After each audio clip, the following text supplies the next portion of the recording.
Hello and welcome to the Famalam podcast. It's all five of us again today, and we are talking about chronic pain. A couple of weeks ago, we did a fascinating episode about acute issues where Liz and Isaac Fell told us about when Isaac was diagnosed with leukemia at the age of 9. It was an amazing story. Check that out if you haven't. But today, we're talking about chronic pain and the way that that's impacted our own family. This isn't necessarily the easiest episode for us to record, but we definitely wanted to attend to that because there are some stories that don't have a really simple, nice, happy ending. As Lizzie's said multiple times across multiple episodes, this isn't Disney, and some of that is our story today. So we're not asking Lucy to say things that she's uncomfortable with, but Lucy, this is primarily your story. So if someone were to ask you, like, what does it mean that you have chronic pain, Lucy? What would you tell them? What's that mean? Gosh, okay. So I guess the medical term of chronic pain is just a continuous pain that lasts more than, I think it's actually only 3 months, which to me sounds like a very short period of time. But it's a continuous pain that's been going on for a long time. For me, this year it hit 7 years of having chronic pain. I think I never really at first thought it was chronic pain because my pain is sharp pains that I get around my body and it comes and it goes. So thank God it's not there all the time. So I guess calling it chronic for me, I was like, well, it's not always there. So how is it chronic? But it is chronic because I've had it for 7 years and I have it thankfully at the moment. It's probably about 3 times a week, lasting different periods of time, sometimes hours, sometimes a few minutes. And it can be every day, it could be a day a week. But definitely at the beginning, for the first 3 years, it was every day for 3 years, which was really rough. Yeah, I guess that's how I would sum up quickly what my chronic pain is. So to explain how the chronic pain we think happened was that I got an infection, and the body's response sometimes is that it remembers a pain and your neurotransmitters basically get confused and they will send a pain response even though you're not in pain anymore. And I guess that's what the term chronic pain is that your body's sending these pain signals throughout your body, but you're not actually technically in danger. Your body just doesn't know that. And so for me, it's undiagnosed because they couldn't find a diagnosis. For about 2 years, I think it was, I was going to every single consultant, doing so many tests. If you can think about a test that they do in the hospital, I've pretty much done everything, which low-key has been great for my nursing training because I already had all the background knowledge and could also talk with all the patients about it, which is great. So yeah, I've had absolutely everything done and they couldn't find anything. And they basically at the end, when they call you undiagnosed and they can't find anything, they send you to pain clinic, which is, God bless the pain clinic, but it's basically totally useless because they were like, well, you pray, which is like meditation, and you exercise, so we can't really give you any other advice. I was like, okay, great.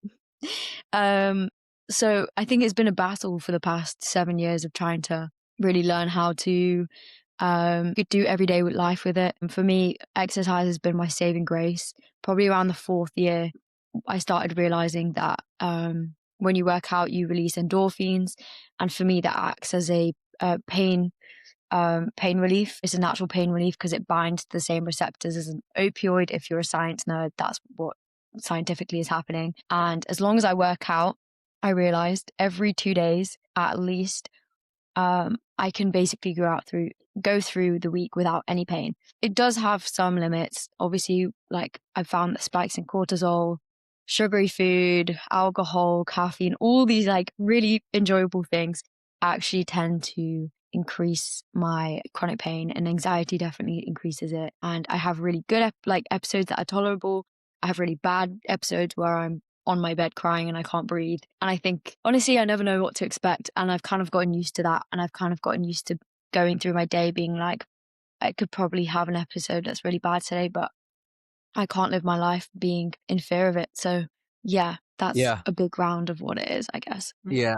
And with you as a nurse and Toby doing sports and exercise medical science, there's a real risk that we're going to end up talking about the medical background to all of this. And I feel like I'm on Andrew Huberman's podcast. Yeah, we won't go too into it. I had no idea that that's what it was, Lucy, and that's how, like, the hormones and stuff, it's really interesting, and I think it's helpful for me because I often obviously this episode is not about me or Toby at all, but as siblings, you're kind of like, what do we do? Our sister's just in pain. It's really weird.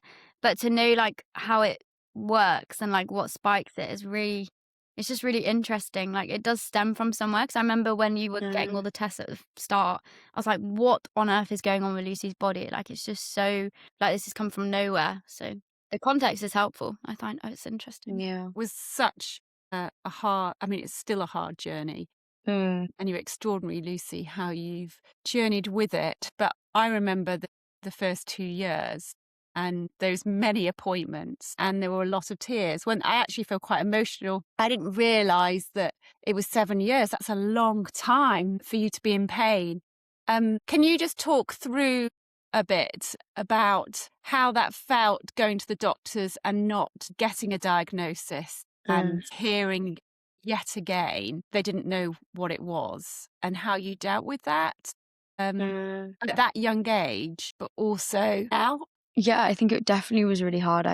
It started, I guess I was in year 10, maybe year 11. And I think the hardest part when going to hospital was, bless the doctors, like they just trying to find answers. And I think people would often try to speak things over it. And I almost thought that a diagnosis would make it easier, because I'm like, I can name what it is. And that's kind of easier than being like, oh yeah, I have this thing that isn't diagnosed. So like low-key, some people think it just doesn't exist and it's all in my head. And I think a few times that happened where people was like, oh, it's just a mental thing. And that was really upsetting for me, because I was like, this is a physical pain that I can very much feel. And I've been going through it for 7 years now.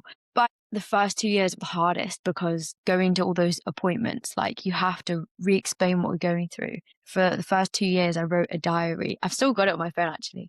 And it's like basically every single pain I felt, I would write it down.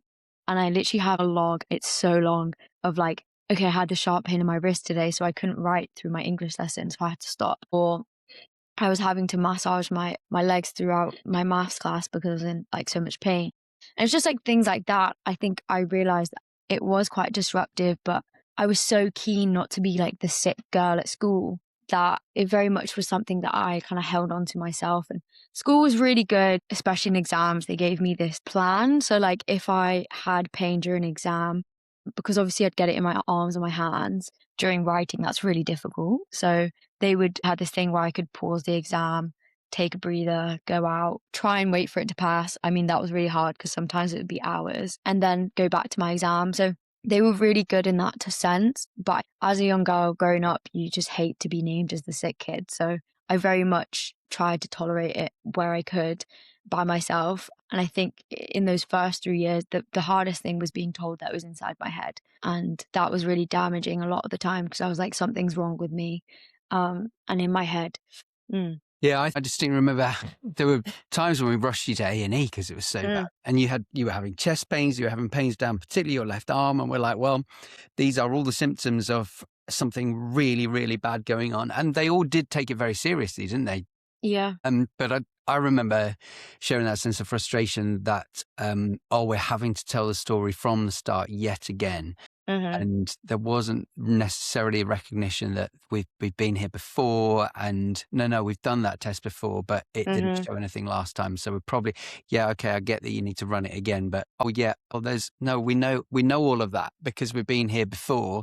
We're just trying to work out if anything really bad or really acute. I suppose that's the difference, isn't it? That something really acute. I didn't really know the difference between acute and chronic, and it's been primarily, Lucy, through you going through this that I've understood the difference. But there's this acute moment of pain.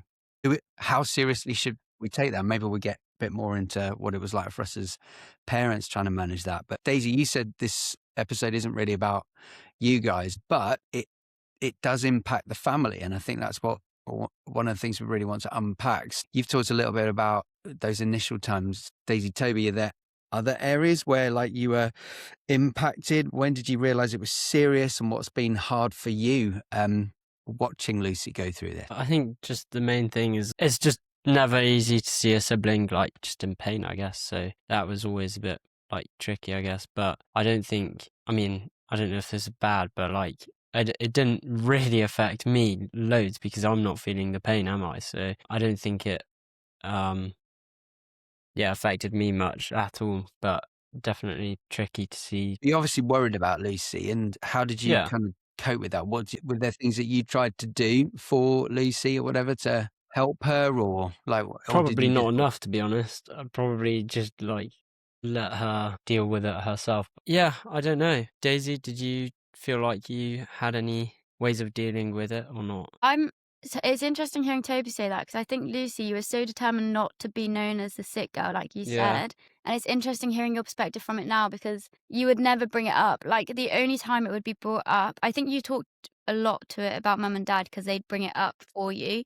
But because as an older sibling, you don't know how to approach these kind of things. Like, how do you tell your sibling that it's going to be okay? Because I remember you going to those tests and the doctor saying it's in your head, and you were so angry. And I was like, yeah, I think it's real, but like, maybe the doctors are right. Maybe it is in your head, and trying to figure that out, and like, what are the doctors saying? But I remember, I think I was at uni when you were going through a lot of it, so I didn't see it firsthand. But I remember hearing about it and being like, that's not good, obviously, but not really knowing how to deal with it. And I think what hit me most was when I remember once found it really difficult to pray for healing for Lucy for so long, because I was like, well, it's just, there's no diagnosis, there's nothing to pray like, how do you pray for her in this situation, because it's just never going to get better. And I wonder if Lucy will go into this later, but we prayed a lot for it to go. And I think I got to the point of being so disappointed with God and being like, well, this is just it, that I couldn't pray. And I find that really difficult as an older sibling. And then I remember once being really challenged to pray about it, and I was just in floods of tears. I was like, Lord, how on earth is my sister in this pain? Like, that is so unfair. And then I think I got really defensive over it and then prayed for it. But Lucy's been so strong, and I've been so impressed. And like, to be fair, Lucy, you have, because I think you put such a brave face on, it was almost difficult for me and Toby to see how much pain you were in. We only saw you in pain when you were lying on the sofa, and mum and dad would do everything they could. They got massage guns to try and kind of like calm your legs. And I remember me and Toby watching TV, we'd be like, the massage gun is so loud. Just turn the massage gun off. Flipping Yeah, heck, I mate. remember that. It can't be that bad. We're a bit mean sometimes. But yeah, it is worrying. It's horrible not knowing what's going wrong with your sibling. But I think mum and dad were really good at being open and honest about it, and not being like, oh, don't worry, it's nothing to worry about. Like, you obviously were like, you don't need to be worried, but you were honest about what was going on. So then we didn't worry in the dark on our own. Like, we talked about it a lot as a family, I think. I think another point from me is that in this whole thing, I probably learned how to love Lucy, even, or like just anyone, even if like, because this is fully honest, Toby, like I'm sure Lucy knows, like you said, some people, like the doctors themselves, would say, oh, it's just a mental thing. And I remember I actually did struggle with like, well, if the doctors have said it, then maybe that is right, like Daisy was saying. But then part of the reason why I thought that was probably because, like Daisy's saying, Lucy was putting on such a brave face that she wasn't actually saying when she was in so much pain that I didn't actually know how often it was, kind of thing. And I think I just had to come to terms with being like, even if the doctors are saying this, Lucy's clearly something's up with her. Like, you've just got to sort of love her and that. And obviously it's not just a mental thing, and I know that. Yeah, I think learning to love Lucy, like no matter what the doctors say, just knowing that whatever she's saying is probably the thing we should go off, I guess. Yeah. And in the end, they did say it was chronic pain. Yeah. It was just those few years initially when like you just kept going for MRIs or tests, and we'd be like, but they can't find any, like, what is wrong? The unknowing was really frustrating for all of us as a family. And I think Lucy had different levels of episodes. They're really awful episodes. The only thing we could do was go to A&E because she was in so much pain. And I mean, I can't even imagine, Lucy, what it was like for you. But as a parent, I wasn't feeling the pain, but to be told yet again, it's of anxiety, and trying to explain to the doctors, actually, she's really happy right now. There's no anxiety at all in this week. You know, there's nothing she's feeling anxious about. Absolutely, that can trigger and make it worse. You know, but this is not what's triggering it. And I think as we journeyed with you, Lucy, I feel really emotional about it, but I just more and more proud of you and how you dug deep into your faith. And, you know, we tried everything, didn't we, Lucy? We did acupuncture. We went some very bizarre massages. I was desperate to find anything and pay for anything that would release it. That sometimes we'd go, well, that was a bit dodgy, and pray over you because we went to some dodgy massager or something and they had something really bizarre on the wall. I was like, in the name of Jesus, just take that away. But as a parent, it's so hard when you can't fix it and that you expect the doctors to be able to give you a solution. And that's what's so complicated about chronic pain and damaging for the person in it. Like you, Lucy, you started questioning yourself and that was really hard to parent you through. And, I remember my granny having chronic pain in her back. She was for years and years and years. I think it's sort of from the age of 50, she was never able to sit down for a meal. And then eventually, I think she was in her 60s, she just saw her laying down. She was in so much chronic pain. I remember praying it's interesting, Daisy, you talk about praying every day as a little girl. Please heal Granny. We always said that, prayed it and not seeing that is really hard. And again, we've had to parent you through that, haven't you, Lucy? And, you're just going, Mum, I'm just not going to go out for prayer again because it's just so disappointing. And then I have to make the person feel better because I haven't been healed. You're dealing with that person's emotions as well as your emotions. Yep. We've made some mistakes. I remember there was one time we got someone to pray for you and it was horrific. They were so out of order how they prayed for you. And I came out and I just said to Lucy, right, I'm going to pray over you and I'm going to pray all of that off you. It was so bad and so damaging. And I just didn't realize it was going to come out of her mouth. Yeah. Awful. And, and I'd set up this prayer session for you specifically thinking it was going to be of help. I don't know if you remember that, Lucy, but I mean, maybe can you speak into that, Lucy? Yeah, I think unanswered prayer is always a really hard one. And I remember preaching on it at church. I must have been like 17, must have been like 3 years on. And I think the first 2 years I was quite good at asking for prayer and going up and really being expectant for healing. And then it got to 2 years and I was like, this is so long. Like, not only am I like disappointing myself, I'm disappointing the person who's praying for me. And often that was harder, was seeing them being so disappointed of like yet again not being healed. But because it was so coming and going, the pain, that actually when people prayed for me, sometimes it wouldn't be in the pain. So they'll be like, oh, how do you feel? And I was like, well, sometimes I don't feel it anyway. So like I could be healed, but I don't really know. So then I'd go home and then the pain would come back and I'd be disappointed all over again. And then there would be this horrible cycle of like, did it come back because I didn't believe enough? And I think there's a lot of Bible verses that say if you believe and you ask for it in his name, it will come to pass. And I've been drilled into so many times by people who are like, that's just your faith. Like, you need to have faith for healing. And I'm like, guys, I love you and I love Jesus. And I know that he's able to heal me, but it's not happened. And I don't think it's because of my belief. It must have been the third year. One of my best friends, she sat me down. She said, this is a shout out to Chosen.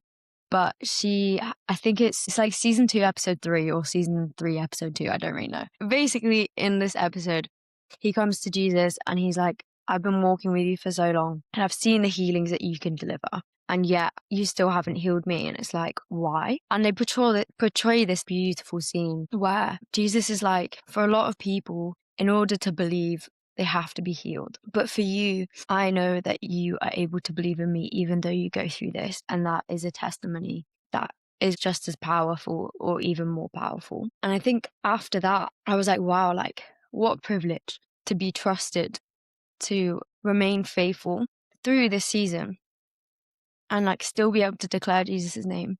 And I think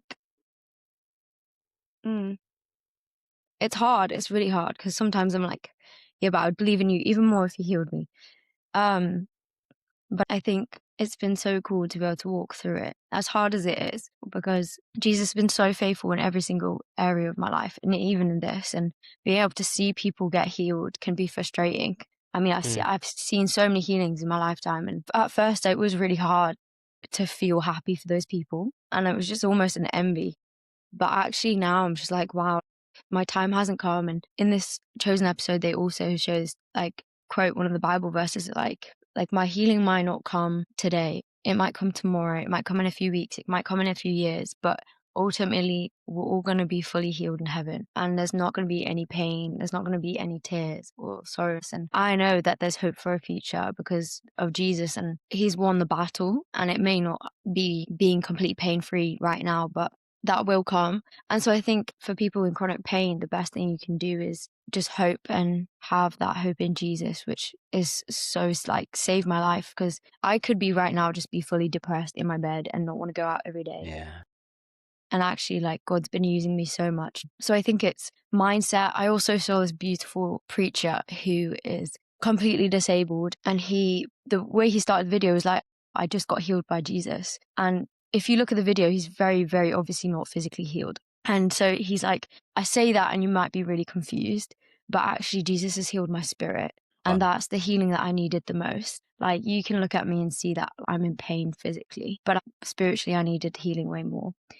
That is so true for my own life spiritually. I couldn't be in a better place, and I'd so much rather be in pain for the rest of my life and have a relationship with Jesus than not being in pain at all and not know him. Loose. Oh. Wow. Proud of you. Yeah, so proud. The Greek word for faith is pistis, and apparently it can be both translated as the word faith or faithfulness. And so when we say being saved by grace through faith, actually being saved means being made safe, and the word for saved can be also translated healed, can also be translated delivered. So we're safe, we're healed, we're delivered. Amen. By grace through faith or through faithfulness. And I think that sounds like that's what you're describing, seeking to be faithful in what it is that you have been going through. Amen. Well done. So, Luce, you've mentioned sort of when you ask to get prayed for, sometimes the disappointment on the person who's praying seems worse than your disappointment. How can we as Christians who are praying for healing, I guess, not look disappointed, and how can we pray best for someone who needs healing? Good question. Even if they don't get healed. Yeah, I think it's a great question. I think it also ties into the fact, like, I fully recommend to keep going up for healing. It's hard, but for anyone experiencing chronic pain, like, don't give up hope and faith that it might be your time. And so I think that's something I'm learning too. It's a challenge for myself. Like, when there's a call for healing, I pray that I keep going up. And I'm really thankful for everyone who has such faith and belief that that still is a possibility. In terms of when you're praying for someone and they haven't been healed, I think it's honestly just knowing the word, knowing the promises of God, and being really truthful and faithful in that. And actually, I found it really helpful when I think there was someone who prayed for me once, and I totally remembered this since, and I hadn't been healed, and I kind of was quite disappointed. And I was like, it's okay, it happens all the time. And she was like, I know it's not happened now, but don't make that your belief that it's never going to happen. And she was like, Jesus says that when we speak his name, when we try and heal and deliver in his name, he gave us that authority for a reason. And there's so much power in the name of Jesus. Don't let this discourage you.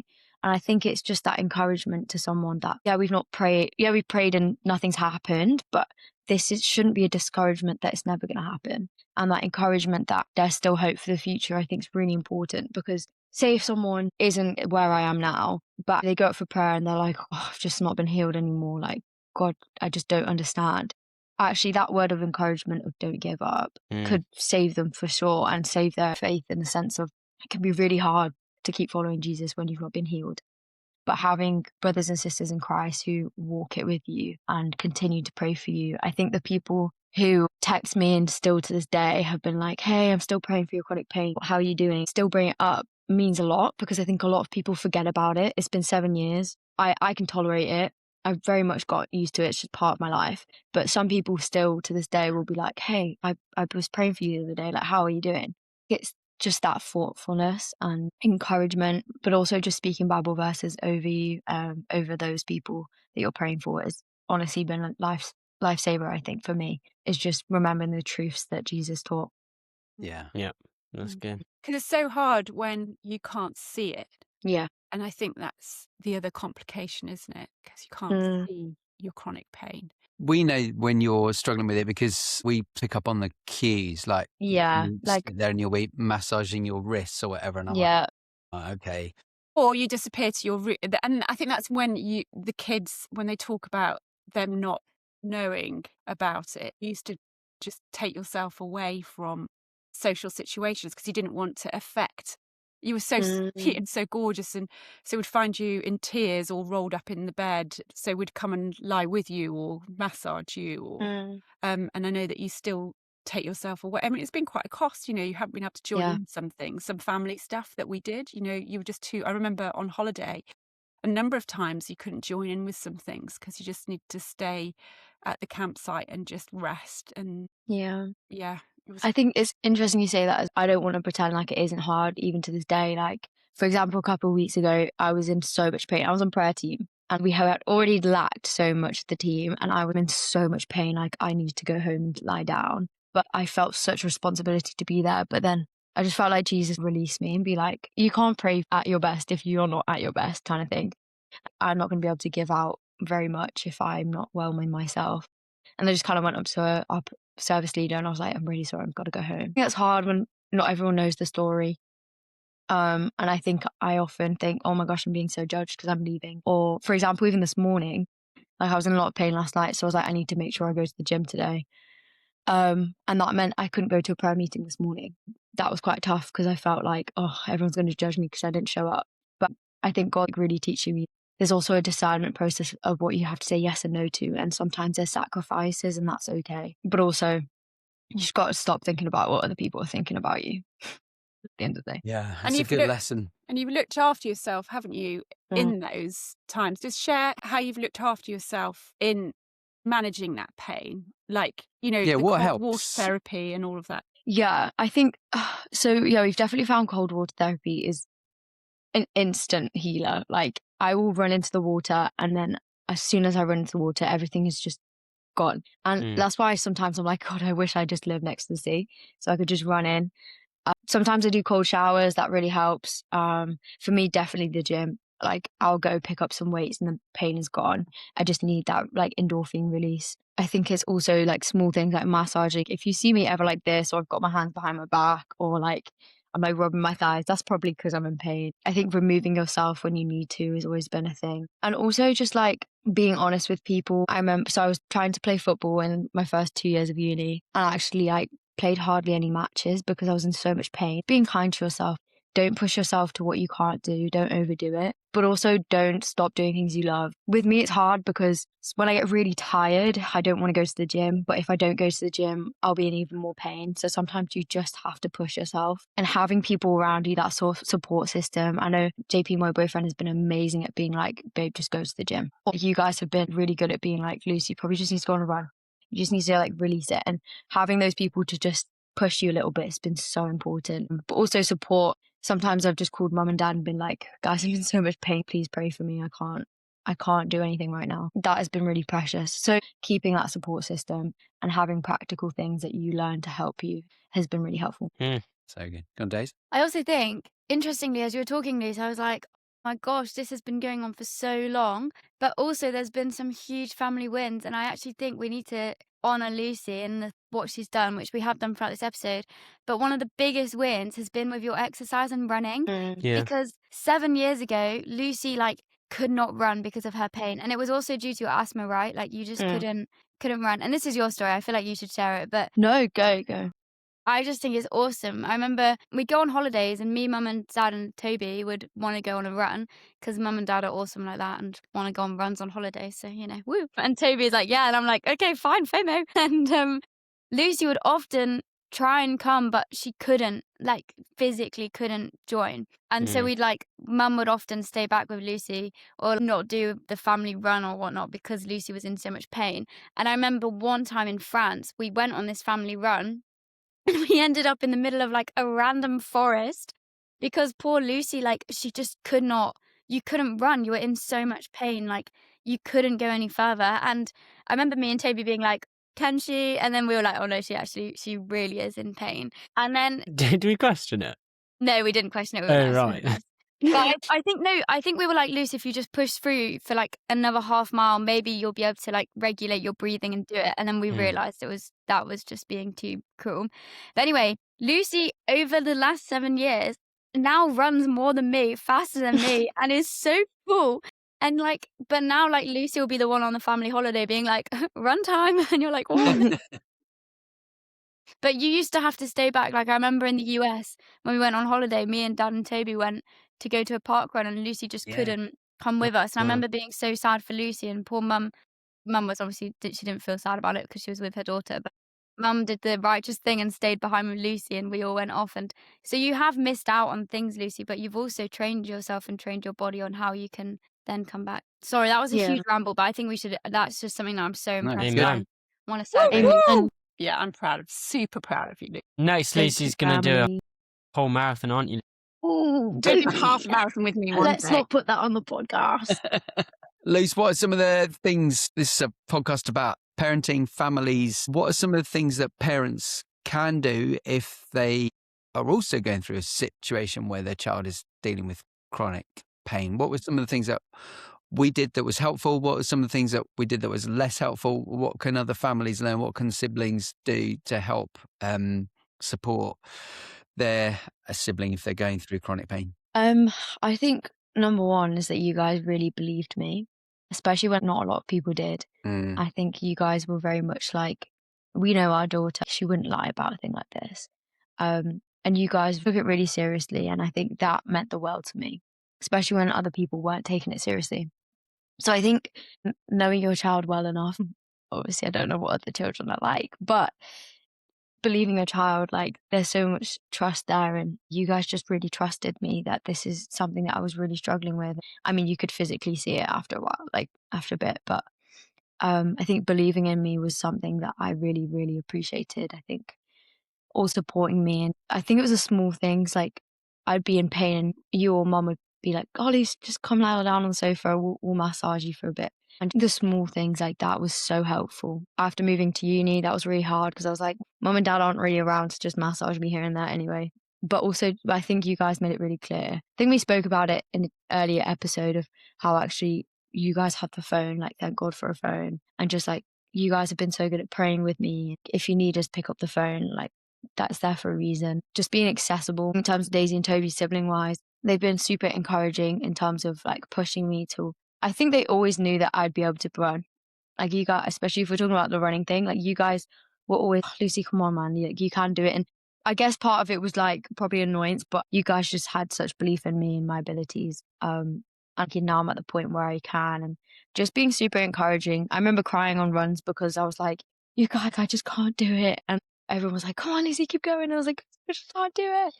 And then now this is also the Lucy who used to cry on bike rides because you just hated cycling up a hill. So we were like, wait, is this Lucy just crying because she's similar to 6-year-old Lucy who hated cycling up hills, or is this because she's actually in pain? I think I probably would cry again if you made me cycle up a hill. So, you know. When you started crying and we realised it was chronic pain, we didn't keep going. We're not that bad. You didn't. You guys wouldn't. You just want to put that on record. Keep pushing. But it's more as in you guys like encourage me to keep going. I wouldn't be running or doing that thing if it wasn't for you guys being like, you can do this, and just that support system. And I think as well, just like the prayers, like really remember that time with Daisy. I don't remember where it was, but when you just came and prayed for me and like believing for like healing, that meant so much. It might be 7 years on, but I'm in a great place. Honestly, I'm in a great place. Sometimes I even forget I have chronic pain because I go to the gym so often now, and like it's tolerated. And then there's days where it feels awful. At the moment, it's quite hard to be like remembering how much pain I was in. But it's interesting that like throughout the whole journey, you guys have been there by my side. And I think it's just the support at the end of the day. What were the things that didn't help? Yeah, I think there was a few times when I just didn't want to talk about it. And it would come up quite a lot. I remember after school every day I was like, oh, how's your pain? But after a bit, I was just like, oh, my life isn't about my pain. There's other stuff to it. And I think that was also the same at church. Like one day I realized I hadn't had prayer for anything else but pain for months. Like, my life is so much more than just this pain. I have so much else going on in my life that I need prayer for. It doesn't solely have to be about this healing thing. It just kind of overwhelmed it. And I think sometimes as a family, we would focused in so much on it, it felt like it was the only thing going on in my life. So a balance of knowing when to bring it up and that kind of thing, but also not making it this massive thing was really important. You guys were very good at helping me make my own decisions. I think that was really important, but almost like allowing them to have that control over how to manage it. So Interesting. So it's Yeah, not a one size fits all. I think that's the reality, isn't definitely it? not. Just in some moments you'll be able to respond better than others. And I think that's one of the challenges of being family is trying to help you manage it. Mm. I mean, Lizzie, you and I have talked about how often in family you bring the worst of yourself to each other because you can kind of get away with it because it's family. And so you don't have to be the best version of yourself to each other, but actually trying to do that is a way of really trying to love. But when you don't have many resources, because either you're going through chronic pain or because as a parent you're like, I don't know how to help my child who's going through chronic pain and I want to be able to control it and fix it. I think that's been a really hard journey for all of us. So Lucy, thank you for Yes, your thank honesty you. in the midst of all of that. Any final word, Lucy? No, I guess it's a thank you to you guys as a family for like how, yeah, you guys have supported and just like believed in me all these years. Like, yeah, it means a lot. So thank you for helping me to continue to believe in Jesus and believe for healing that one day will come. Amen. We'll be back next week. If you would like to email us, it's hello@familylandpod.com or Instagram @familylandpod. Have a wonderful week. God bless. Bye.